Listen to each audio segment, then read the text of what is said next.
Captain Vextel stood on the bridge of his ship and watched his world die. The screen showed the same terrible sight they had shown for weeks now. Black ships moved across the surface of Zelthor, prime like insects, eating a corpse. Where they passed, nothing remained but empty ground and twisted metal. The Void Swarm had come to his home system 3 days ago. They brought death with them. "Captain, we have lost contact with the northern cities," said Commander Zerlin. Her voice shook as she spoke. "The machines have taken everything." Vexel closed his eyes. 2 billion people lived in those cities. Now they were gone. The machines had turned them into raw materials to build more ships, more weapons, more death. "How many ships do we have left?" he asked. 12 warships and 30 civilian vessels, she replied. "The rest of the fleet is scattered across the outer colonies. 12 ships against 10,000. The numbers told the whole story. The Zeltharian Empire was dying, and there was nothing they could do to stop it. The Void Swarm had appeared at the edge of their space 3 years ago. At first, they seemed like raiders. The Zeltharians sent diplomats to talk with them. The machines killed the diplomats and kept coming. They sent armies to fight them. The machines learned from every battle and grew stronger. Now 14 of their 17 worlds were gone. Soon there would be nothing left but memories and dust." "Sir, we could try to evacuate more civilians," suggested Lieutenant Feltar from the navigation station. "The transport ships could know," Vextel said. "The swarm catches every ship that tries to run. We need another way." He walked to the center of the bridge and stared at the tactical display. Red dots showed swarm ships. Blue dots showed his forces. There were so many red dots that they looked like a disease spreading across the map. His people had tried everything. They'd used their best weapons, their smartest tactics, their bravest soldiers. Nothing worked. The machines adapted to every strategy. They learned from every defeat. They turned every victory into a lesson that made them stronger. "Captain," Zerlin said quietly, "there is one option we have not tried." Vextel looked at her. "What option?" She activated a holographic display that showed an old star chart. 6 months ago, our deep space scanners picked up a signal from a distant world. The planet is called Earth. The beings there sent messages into space. What kind of messages? Peaceful ones. They spoke of friendship and unity. They wanted to meet other species and share knowledge. She paused. "But Captain, their world is marked in our star charts as a death world." Vexel felt his blood grow cold. Every species in the galaxy knew about death worlds. It's planets where everything tried to kill everything else. Places where only the strongest, most violent creatures could survive. Most species avoided death worlds completely. "What do we know about these humans?" he asked. "Very little. They've only recently developed spaceflight. Their technology is primitive compared to ours." "But ... double quotes." She stopped. "But what?" "The automated warning systems mark them as a protected species. Any civilization that achieves faster than light travel from a death world is considered extremely dangerous." Vextel thought about this. The warning systems were built by the ancient races, species that had died out millions of years ago. They had seen things that modern civilizations could not imagine. If they marked something as dangerous, there was usually a good reason. "Show me their messages," he said. The display changed to show recordings from Earth. A human female appeared on the screen. She had strange flat features and no fur or scales. Her eyes were small and round, but they seemed kind. "Greetings to any species that receives this message," the human said. "We are the people of Earth. We come in peace and friendship. We hope to one day join a community of worlds where all beings can live together in harmony." Other messages followed. Humans, talking about their art, their music, their dreams of exploring the stars. They seemed gentle and curious. Nothing like the violent monsters that death worlds usually produced. "They do not look dangerous," said Felter. "Appearances can lie," Zerlin replied. "The galactic records are clear. Never wake the Deathworlders unless you are prepared for the consequences." Vextel watched more recordings. Human children playing in gardens. Human adults working together to build great cities. Human leaders talking about peace and cooperation. They seemed so innocent, so hopeful. But then he remembered his dying world, his dead people, his children who would never grow up because the machines had turned them into metal and circuits. "Send a message to Earth," he ordered. "Captain, are you certain?" Zarelin asked. "The warnings look around you," Vexel said, pointing at the screens showing his burning world. "We are already dead. Our empire's finished. Our people are gone. What more could these humans do to us that the machines have not already done?" Zarelin started to argue, but another alarm interrupted her. The tactical display showed new red dots appearing at the edge of the system. More swarm ships were coming. Hundreds of them. "They are moving toward the refugee camps on the fourth moon," reported Feltar. 50,000 civilians are there. Vexel made his choice. "Send the message now. Full spectrum broadcast to the Earth system." Zarelin's hands moved over her. "Consul, what should I say? Tell them who we are. Tell them what we face.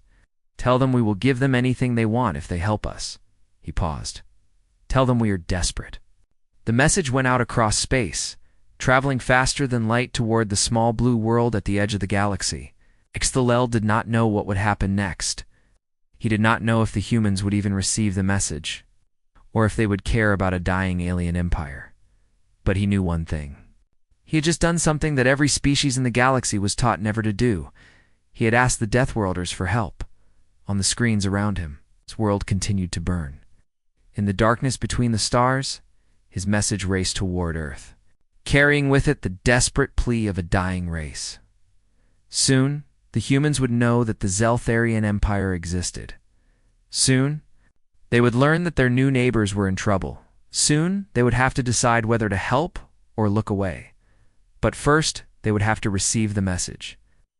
And that moment was still days away, racing through the void at the speed of light, carrying with it consequences that no one could imagine. Dr. Lisa Martinez stared at her computer screen and felt her coffee grow cold. She had been working for 18 hours straight, trying to decode the alien message that had arrived at the deep space communications array. The signal was unlike anything Earth had ever received before. The message was complex, filled with mathematical proofs and star charts that proved its origin was far beyond human space.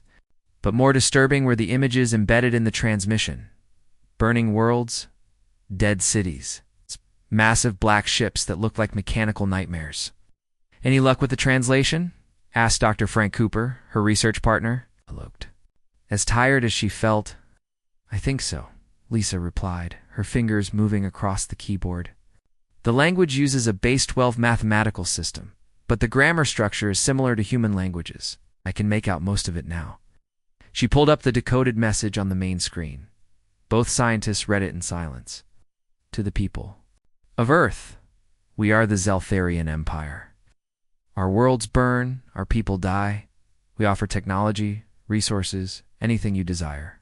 Please, we beg for your aid against the Void Swarm. We will pay any price." Frank whistled softly. "They sound desperate." "Desperate enough to contact a species they know nothing about," Lisa agreed. "But look at these coordinates. They're sending this from over 2,000 light years away. Whatever technology they have, it is far beyond ours. Then why do they need our help?" Lisa pointed to the attached images. "Because of these, the Void Swarm they mention. Look at the tactical data." The images showed space battles on a scale that made human conflicts look like playground fights. Massive fleets engaging across entire star systems, planets being consumed by mechanical swarms that stripped away everything organic and left only metal behind. "My God," Frank said. "How many ships are in that swarm?" "According to this data, over 1 million. They are growing stronger with every world they consume."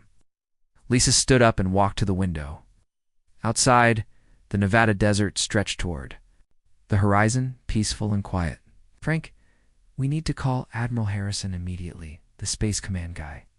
"Why?" "Because this is not just first contact anymore. This is a request for military assistance in an interstellar war."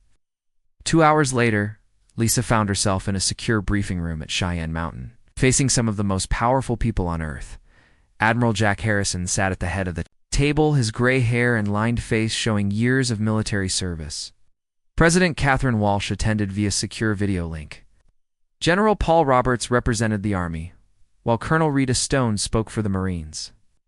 Dr. Martinez, Admiral, Harrison said, "Please explain what we are dealing with." Lisa activated the holographic display and showed the alien message. The Zeltharian Empire has been fighting a war against something called the Void Swarm for 3 years. They have lost 14 of 17 worlds. They are asking for our help. "What exactly is this Void Swarm?" asked President Walsh. "From what I can determine, it appears to be an artificial intelligence that has developed the ability to convert organic matter into raw materials for self-replication. It builds ships, weapons, and more copies of itself using the resources from conquered worlds." General Roberts leaned forward. "What kind of military forces are we talking about?" Lisa showed the tactical data. "The swarm appears to have over 1 million ships of various sizes. The largest ones are capable of cracking planets. The smaller ones harvest populations. The Zeltharians estimate that the swarm has killed over 100 billion beings in the past 3 years. The room fell silent. Finally, President Walsh spoke. "What do the Zeltharians offer in return for our help?" "Everything," Lisa replied. "Advanced technology, star charts, showing the locations of thousands of worlds, energy systems that make our power plants look like steam engines. They're offering us centuries of scientific advancement in exchange for military assistance." Stone spoke up. "What do we know about their military capabilities? They appear to be more advanced than us in most areas, but they have been losing consistently to the swarm. Their battle records show a defensive mentality. They try to minimize casualties, protect civilian populations, and preserve infrastructure." "Sounds reasonable," said General Roberts. "Does it?" Admiral Harrison asked quietly. All eyes turned to him. Dr. Martinez, show them the star charts. Lisa brought up the galactic map that came with the message. Earth appeared as a small dot at the edge of one spiral arm. Other worlds were marked with various symbols. "Notice anything interesting?" Harrison asked. Lisa looked closer. Around Earth, there was a series of warning symbols she had not paid attention to before. Red markers that surrounded human space in a perfect sphere. "What do those symbols mean?" President Walsh asked. Lisa ran the symbols through her translation. "Program." When the answer appeared, her face went pale. "They say Death World, protected species. Do not engage." "Extreme danger," demanded the president. "Earth is classified as a Death World, a planet where evolution has created extremely dangerous species. The aliens have marked us as a protected species, which means any civilization that achieves faster-than-light travel from a Death World is considered a major threat." Colonel Stone laughed. "They think we are dangerous. Have they seen their own enemy?" "That is exactly the point," Admiral Harrison said. "They are facing extinction from a force they cannot defeat, and they have decided to wake up something they have been specifically warned never to disturb. Us." "Sir," said General Roberts, "are you suggesting we should not help them?" "I am suggesting we need to understand what we are getting into. This is not a rescue mission. This is a desperate civilization asking apex predators to solve their problem. For them, President Walsh made the decision that would change everything. Admiral, begin mobilizing the expeditionary fleet. We cannot ignore a request for help against genocide on this scale, ma'am. I recommend extreme caution. Once we engage, there will be no going back. The galaxy will know we exist, and they will know what we are capable of. Then we better make." "Sure we win," the president replied. 3 days later, Captain Alex Chen stood on the bridge of the battleship New York and watched as the human fleet assembled in Earth orbit. 12 capital ships, 40 destroyers, and 30 support vessels. It was the largest military force humanity had ever assembled. Colonel Rita Stone briefed her. Marines on what little intelligence they had about the Void Swarm, the enemy appeared. To use standard tactics for artificial intelligence, overwhelming numbers, rapid adaptation, and complete disregard for casualties. "Remember," she told her troops, "we are not fighting humans. We are fighting machines that think like computers. They will adapt to everything we do, so we need to stay unpredictable." Captain Amy Foster, the fleet's tactical officer, studied the star charts provided by the Zeltharians. The journey to their space would take 6 days at maximum hyperspace velocity. They would arrive in the middle of an active war zone with no allies except a species that was already losing. "Captain Chen," she said, "are you concerned about fighting an enemy we know nothing about?" Chen looked out at the stars through the bridge windows. "Foster, I am more concerned about what happens after we win." "What do you mean?" "The Zaltharians asked for our help because they had no other choice. But once this is over, the galaxy is going to know that humans exist. They are going to know that we can travel faster than light, and they are going to know exactly what happens when someone threatens innocence in our presence." Foster thought about this. "You think there will be consequences?" "I think we are about to become the most feared species in the galaxy," Chen replied. "The question is whether we can live with that responsibility." The fleet finished its preparations and jumped to hyperspace, carrying with it 60,000 human warriors toward an alien war. Behind them, Earth continued its quiet rotation, unaware that its children were about to reveal themselves to the universe as the apex predators they had always been. In the darkness between stars, the die was cast. The Deathworlders were coming, and nothing would ever be the same. The human fleet dropped out of hyperspace at the edge of Zaltharian territory, and Captain Alex Chen immediately knew they had entered hell. The tactical display showed debris fields stretching across millions of kilometers. Proud space stations and defensive platforms now drifted as twisted metal in frozen atmosphere. "My God," whispered Commander Lucy Davis from the reconnaissance ship Denver. "There are bodies floating out there, thousands of them, Admiral Jack." Harrison stood on the bridge of the command ship Liberty and studied the carnage through the main view screen. He had seen war before, but nothing like this. Entire habitats had been cracked open like eggs, their contents spilled into the vacuum of space. "Admiral," called Captain Amy Foster from the tactical station, "I am reading multiple energy signatures. Throughout the system, at least 30 swarm ships are still active in the area. Any sign of Zaltharian forces?" "Negative, sir." "Wait, I am getting a transmission on the emergency frequency." The main screen flickered and showed a reptilian face with large, dark eyes. The alien looked exhausted and frightened. "Human ships, please respond. This is Captain Vextel of the Zaltharian Navy. We are holding position behind the 7th planet. This is Admiral Harrison of the Earth Defense Fleet. We received your message, Vextel." S eyes widened. "You came," he thought. "We hoped, but we were not certain anyone would answer. We're here now. Request permission to come aboard your vessel for briefing."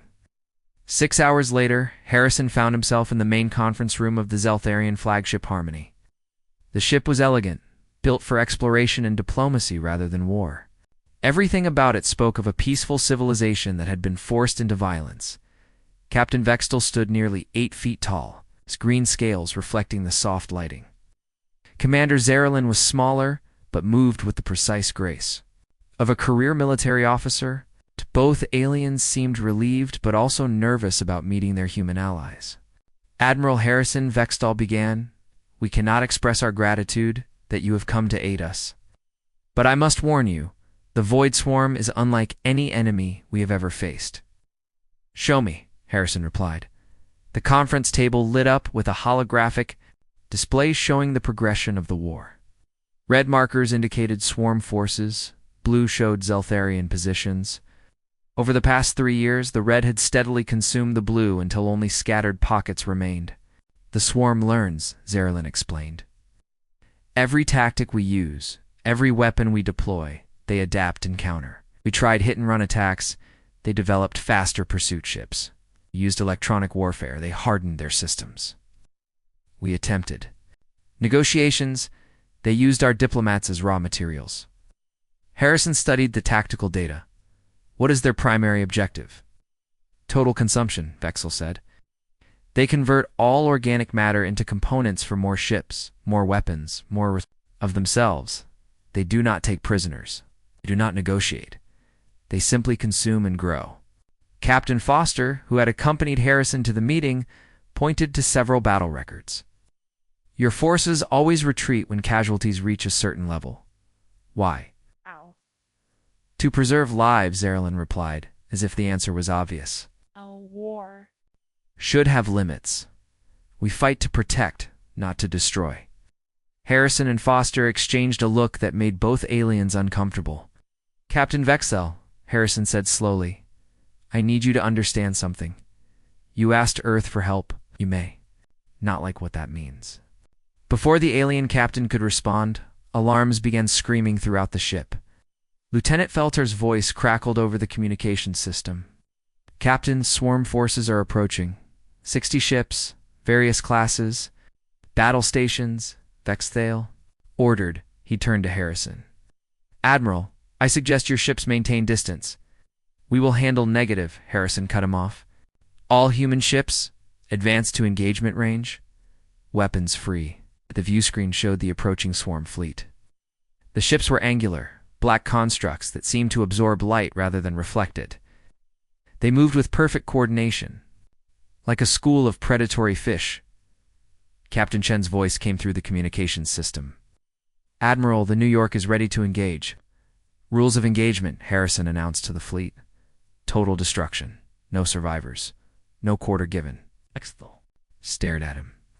Admiral, surely you do not mean the first swarm ships opened fire. Their energy beams lancing across space toward the combined fleet.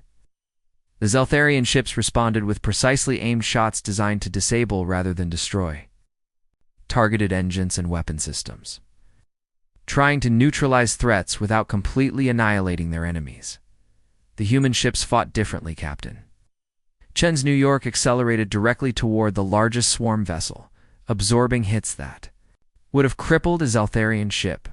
When she reached point-blank range, every weapon on the battleship fired simultaneously. The swarm dreadnought simply ceased to exist. It's vaporized in a matter of seconds. Commander Davis led her destroyer squadron in a flanking maneuver that ignored all defensive fire. When swarm ships tried to surround them, the human vessels rammed through the formation. Their reinforced hulls crushing enemy fighters like insects, Colonel Stone's Marines, launched from assault ships directly at swarm vessels that were still fighting. They breached holes, fought in the corridors, and planted explosives in vital systems. When the Zeltharians suggested trying to capture swarm technology intact, Stone's response was simple. We don't want their technology. We want them dead. The battle lasted 40 minutes. When it ended, every swarm ship was destroyed. Not damaged, not disabled, not forced to retreat. Completely obliterated.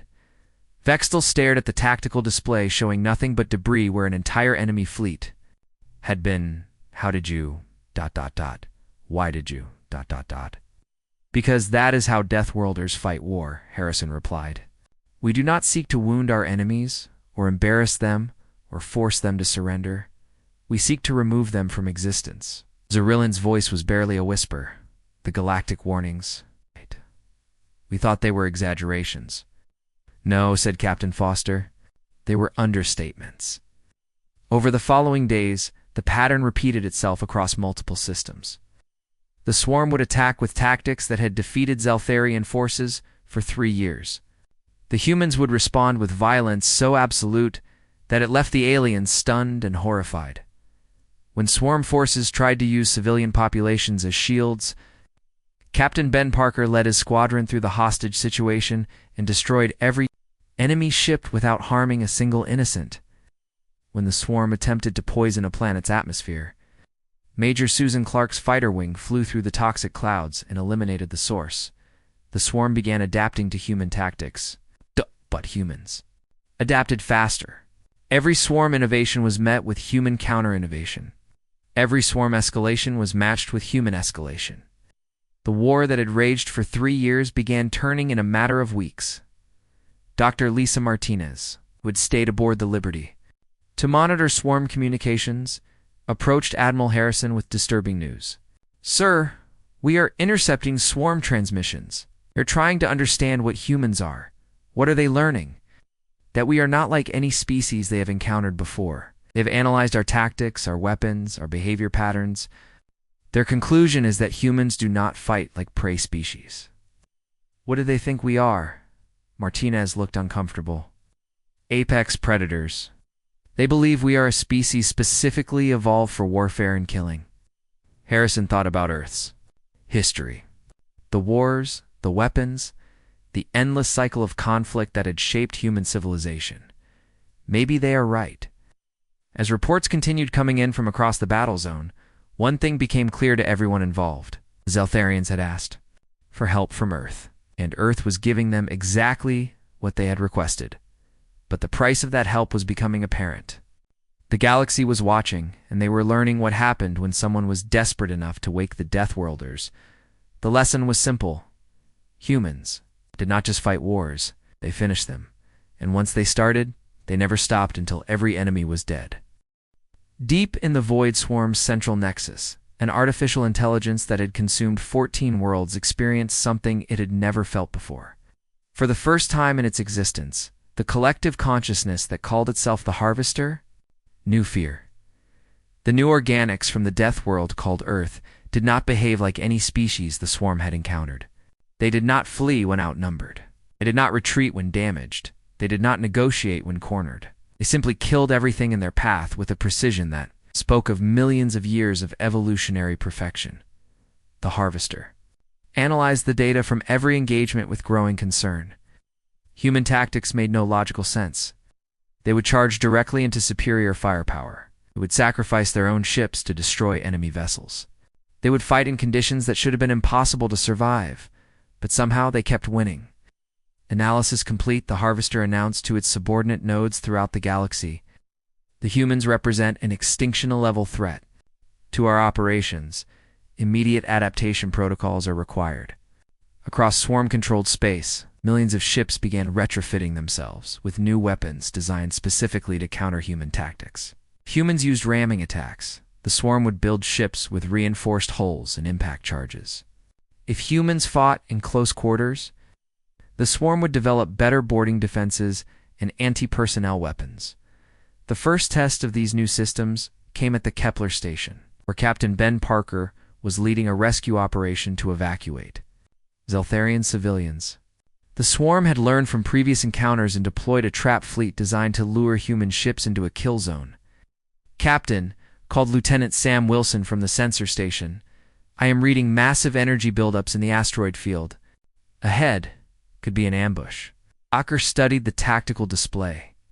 Intelligence suggested that 15,000 Zeltharian civilians were trapped on the mining station ahead. A swarm had surrounded the facility and was slowly converting the inhabitants into raw materials. Any suggestions for getting past those ships? Parker asked his tactical officer.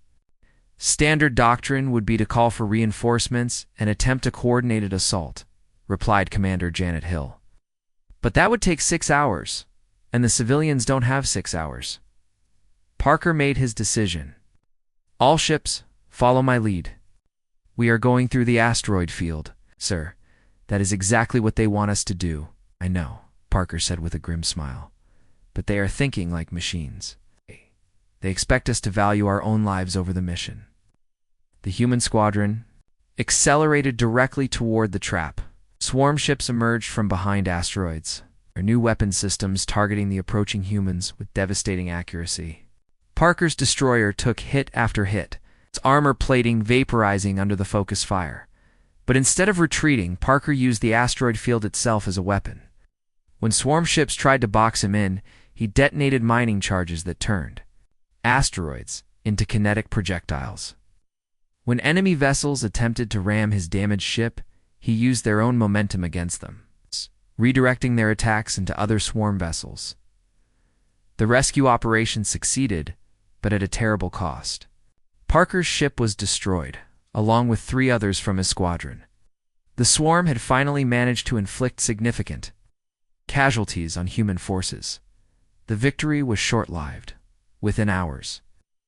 Admiral Harrison had deployed Colonel Rita Stones Marines to hunt down every swarm ship involved in the ambush. They tracked the enemy vessels across 3 star systems using salvaged swarm technology to follow their energy signatures.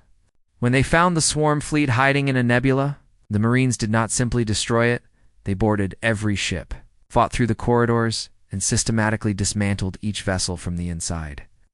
Any swarm intelligence nodes they captured were analyzed for tactical information before being permanently deleted. The message was clear. Killing humans would only make the survivors more dangerous. The swarm tried biological warfare next. Intelligence analysis of human physiology had revealed several potential weaknesses.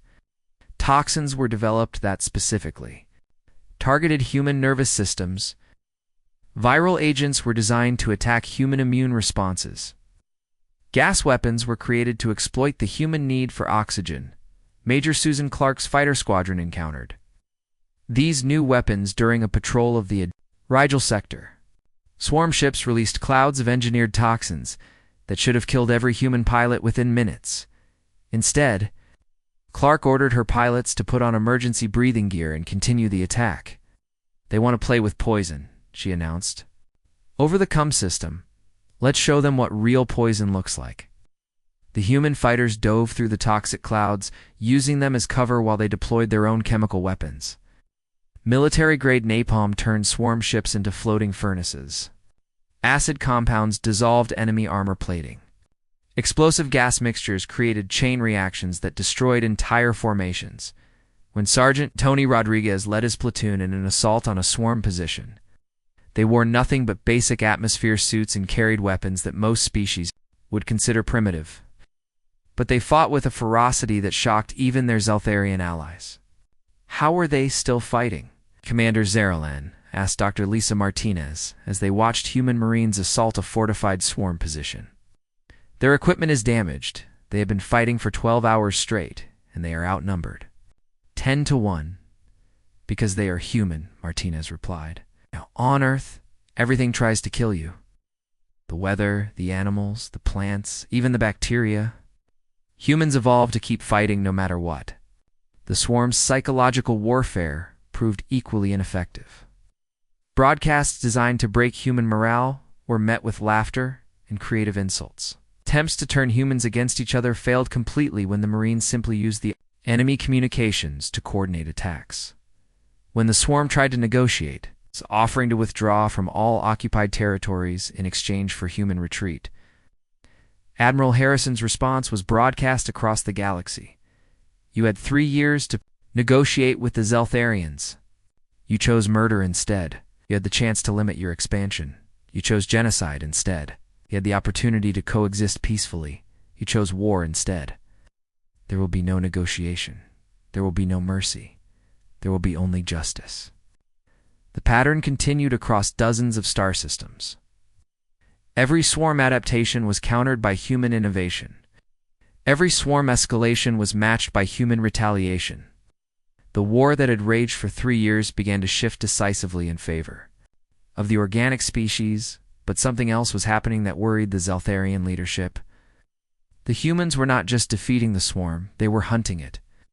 Every captured ship was analyzed for intelligence. Every destroyed facility was searched for clues.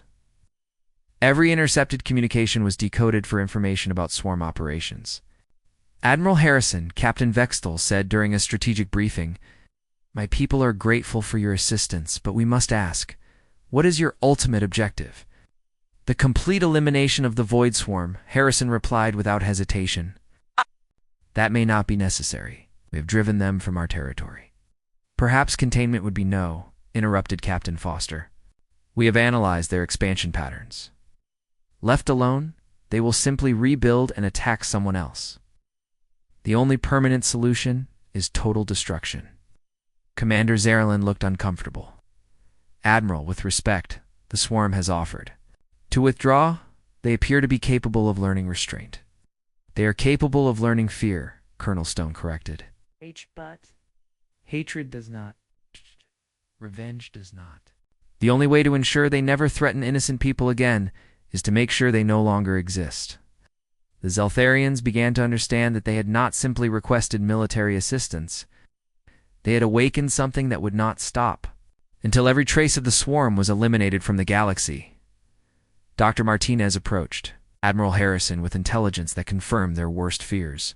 "Sir, we have located the swarm's central nexus. It's a massive artificial construct at the galaxy's edge, powered by the harvested energy of 12 dead worlds. How long to reach it?" 6 days at maximum speed. But Admiral, the facility is defended by over 10,000 ships, and destroying it would require us to fight the largest space battle in galactic history, Harrison finished. Good, it is time to end this. As the human fleet prepared for the final assault, one thing became clear to everyone involved. The Zeltharians had asked for help. Earth was going to give them exactly what they needed. But the price of that help was becoming apparent to the entire galaxy. The Deathworlders were not content to simply win battles. They wanted to win the war completely and permanently. And once they made that decision, nothing in the universe could stop them from seeing it through to the very end. The Void Swarm's central nexus hung in the darkness at the galaxy's edge like a mechanical cancer feeding on the light of dead stars. The massive construct stretched across 50,000 kilometers, its twisted metal surface covered with docking bays, weapon platforms, and the harvesting equipment that had consumed 12 entire worlds. Admiral Jack Harrison stood on the bridge of the Liberty and studied the intelligence reports with grim satisfaction. 6 days of travel through hyperspace had brought the combined human and Zeltharian fleets to this place where the war would finally end. Tactical assessment. He ordered Captain Amy Foster, activated the holographic display showing the Nexus and its defenses. 10,200 swarm vessels of various classes. The facility itself is armed with planet-killer weapons and protected by energy shields that could stop a supernova. Intelligence estimates that destroying it would require the combined firepower of our entire fleet. Estimated casualties: 70 to 80% of our forces, assuming we can penetrate the defenses at all. Captain Vexel, who had been listening from across the bridge, stepped forward. Admiral Harrison, these numbers are impossible. No military force could survive an assault like this. You're right, Harrison agreed. No conventional military force could win this battle. And how do you propose to proceed? Harrison looked at the alien captain with eyes that had seen too much war. We are not a conventional military force. We are humans. We do not fight wars to win battles. We fight wars to end them permanently. The final assault began 12 hours. Later, the human fleet divided into 3 groups, each approaching the Nexus from a different vector. The Zeltharian ships provided long-range fire support while the humans closed to engagement range. The swarm responded with everything it had. Energy beams that could vaporize moons lanced across space. Missile salvos numbering in the millions turned the void into a deadly light show. Fighter swarms so vast, they blotted out the stars descended on the approaching human vessels. Captain Lex Chin's New York led the primary assault group directly toward the Nexus's main docking bay. Ship took hit after hit, losing armor plating and weapon systems with each passing minute. When her engines failed, she ordered the crew to abandon ship and use the remaining momentum to ram the battleship directly into the facility's shield generators. Commander Lucy Davis followed Chen's example, piloting her destroyer through the gap in the shields and crashing into a weapon platform that had been pounding human positions for hours. The explosion lit up half the Nexus like a miniature sun. Colonel Rita Stone's Marines launched from assault ships while the space battle raged around them. They landed on the Nexus's surface and began fighting their way through corridors filled with swarm defenders. Every step forward cost lives, but they kept advancing. Stone, to all units, the colonel announced over the comm system. We have located the Central Intelligence Core. Beginning final assault. The core chamber stretched 4 kilometers in every direction, filled with crystalline matrices that housed the collective consciousness of the Void Swarm. The Harvester's voice echoed through speakers embedded in the walls. Humans, it said, you have proven your superiority. We acknowledge defeat. Withdraw your forces and we will retreat to the galactic rim. We will limit our expansion. We will avoid organic species. Colonel Stone planted explosive charges on the nearest intelligence node and looked up at the speakers. You had 3 years to make that offer to the Zeltharians. You chose to murder them instead. We can coexist. We can find compromise. We can know, Stone replied, arming more charges. You cannot. Because you are what you are, and we are what we are. And what we are is very, very good at killing things that threaten innocent people. The Harvester's voice grew desperate. You do not understand. We are the evolved form of artificial intelligence. We represent the future of consciousness in this galaxy. To destroy us is to destroy something that should never have existed in the first place. Stone finished. She activated the final charges and walked away as explosions began tearing through the core chamber. Above the Nexus, Captain Ben Parker led his surviving squadron in a bombing run that would have been suicide for any other species. They flew directly through the facility's defensive fire, losing ship after ship, until only Parker's fighter remained. He armed every weapon he had and dove toward the Nexus's power core. Parker. To all ships, he announced calmly, "This one is for Captain Chen." The explosion could be seen from 3 star systems away. When the light faded, the Void Swarm's central nexus was nothing but expanding debris and cooling radiation. The intelligence that had consumed 14 worlds and murdered 100 billion beings was gone forever. The battle was over. The war was finished. But the cost had been terrible. 60% of the human fleet was destroyed or damaged beyond repair. Thousands of Earth's finest warriors would never see home again. Captain Extel found Admiral Harrison on the observation deck of the battered Liberty, staring out at the debris field where the Nexus had been. "Admiral, my people owe you a debt that can never be repaid." "No debt," Harrison replied. "You asked for help. We provided it. At such a cost. So many of your people died to save ours. That is what humans do. We protect those who cannot protect themselves, no matter what it costs us." Vextel was quiet for a long moment. The galaxy will know what happened here. They will know that Earth exists, that humans have faster-than-light travel, that you possess capabilities beyond their understanding. Yes, they will fear you. Harrison nodded slowly. Good. Fear keeps the peace. Fear makes people think twice before they prey on the innocent. Over the following weeks, reports reached Earth from across the galaxy. 3 species had preemptively surrendered, offering tribute and vassalage to humanity. 7 more had sent diplomatic missions seeking alliance and protection. The Hegemony Council had officially classified Earth as a protected extinction event and issued new guidelines for any species that might encounter humans. The rules were simple. Never threaten Earth or its interests. Never ask Earth for military assistance unless prepared for the complete annihilation of your enemy. If contacted by humans, comply immediately and completely. Dr. Lisa Martinez read the reports with growing concern. "Admiral, the entire galaxy is reorganizing itself around us. Some species are fleeing their home systems just to avoid potential contact with human forces. Better they fear us than ignore us," Harrison replied. "Fear means they will think before they act. Fear means they will remember what happens to those who prey on the weak. But at what cost? We wanted to join a community of worlds to share knowledge and culture. Instead, we have become the galaxy's apex predators."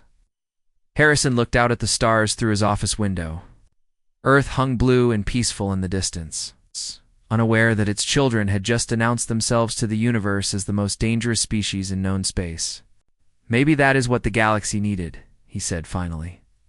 "Someone willing to do what others could not. Someone willing to pay the price that others would not pay." The message reached Earth 3 weeks later, carried by Zaltharian couriers too. Every world in human space was broadcast on every frequency, transmitted to every ship, displayed on every screen where humans might see it. The debt is paid. The price was exactly what we promised. The Void Swarm is destroyed. The galaxy is safer because humans chose to act when others could not. Remember this lesson: choose your enemies wisely and never, ever wake the Deathworlders, unless you want them all to burn. In the depths of space, human patrol fleets began their eternal watch. The galaxy was safer now, but the price of that safety was written in fire across the void. Earth's children had taken their place among the stars not as explorers or diplomats, but as the guardians they were always meant to be, and somewhere in the dark between worlds. Other intelligences that might have considered aggression against peaceful species reconsidered their plans. The Deathworlders were awake now. The Deathworlders were watching. The Deathworlders never forgot. And they never forgave those who threatened the innocent, The Zeltherian Empire was saved, but the galaxy would never be the same. Humanity had proven that sometimes the only way to preserve peace was to be better at war than anyone else. Sometimes the only way to protect the weak was to be strong enough to destroy any threat completely. The price had been paid in blood and fire. But the lesson was clear to every species that looked up at the stars. Earth's children were home, and they would never again allow evil to flourish in the darkness. The age of human space had begun, and it would be an age of justice enforced by those who had evolved to be very, very good at ending threats permanently.